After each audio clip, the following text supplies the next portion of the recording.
Gold. You know, it's one of the oldest and most trusted assets in the world. But have you ever wondered how it actually gets from deep underground into a high-security vault?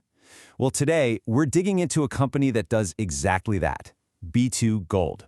We're going to break down their global operations, their business model, and their financial health, and we're going to do it using nothing but their own public filings. Let's jump in. So, what is B2Gold? In their own words, they call themselves a senior gold producer. Now, that's basically industry speak for we're a big deal. This isn't some small-time operation. We're talking about the major leagues of mining. But the key thing to understand about them isn't just their size, it's their scope. These guys operate on a truly global scale. And really, that's the heart of the story. You've got a company dealing with incredibly complex geology, massive engineering projects, and even international politics. And it's all for one single purpose: to pull this simple, timeless, and unbelievably valuable metal out of the ground. So, to really get a handle on the company, you got to look at their physical footprint. I mean, where in the world are they actually digging for all of this gold? This slide really lays it all out. Just look at their global reach. They've got 4 major operating mines, stretching from the Fekla mine in Mali all the way over to their new Goose Mine in Canada. So this clearly isn't a company that's just betting it all on one spot. No, they've spread their operations across multiple continents. And on top of that, they're always on the hunt for the next big score, with exploration projects in places like Colombia and Finland. They are, without a doubt, a global player.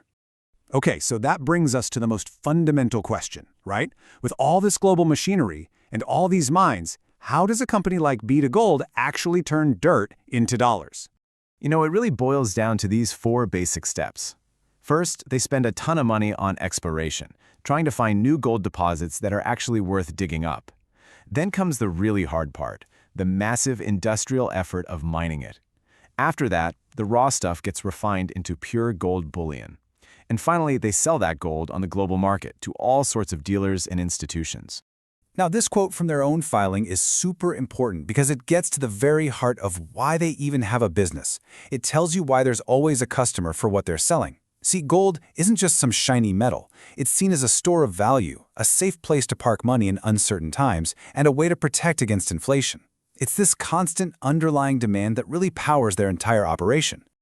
All right, so we know what they do and why they do it. Now it's time to pop the hood and take a look at the numbers. Let's check out their financial health based on what they told us in their latest reports. And wow, this chart right here gives us a really clear snapshot of their recent performance. Just look at the revenue they pulled in from gold in the third quarter. It leaped from about $448 million in one year to almost $783 million the very next.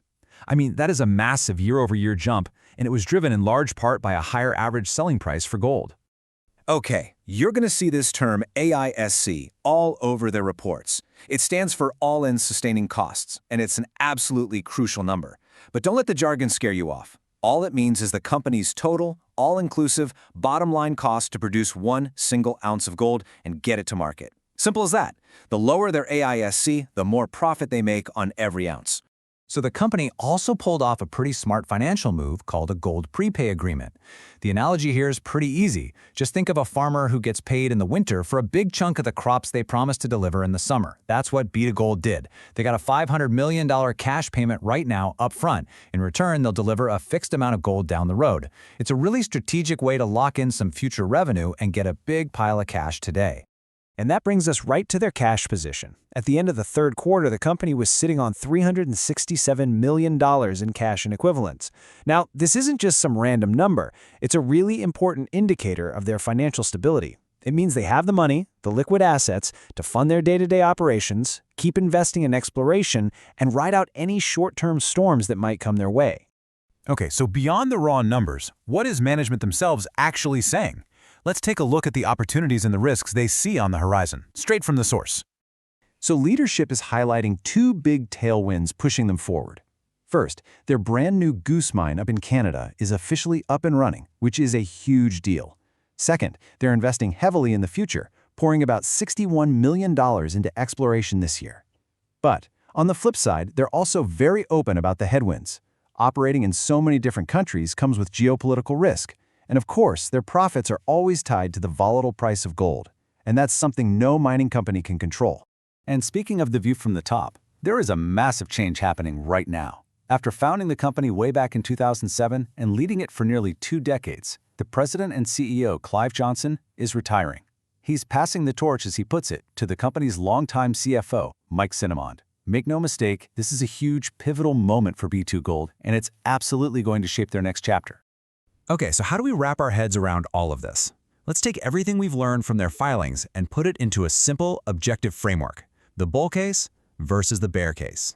So for the bull case, the argument for optimism is pretty clear, right? A brand new mine is online, which should mean more production. They're spending a lot on exploration to find that next big discovery, and the leadership change seems smooth, with an experienced insider taking over. Now, the bear case, the reasons for caution, are just as clear. Those geopolitical risks are very real. Their bottom line is at the mercy of the gold market, and this is a key detail from their outlook, they're projecting that their all-in sustaining costs, that true cost of production, are set to rise significantly next year, and that could definitely squeeze their profit margins. And all of that leaves us with the big overarching question. With a brand new mine starting to contribute and a new CEO steering the ship through rising costs and global uncertainty, what direction will B2Gold take from here? And as always, just a final and really important reminder, this explainer is for informational purposes only. It is not financial advice. Every piece of information we've talked about was sourced directly from B2Gold's public corporate filings. It is absolutely essential that you do your own deep dive research before making any investment decisions.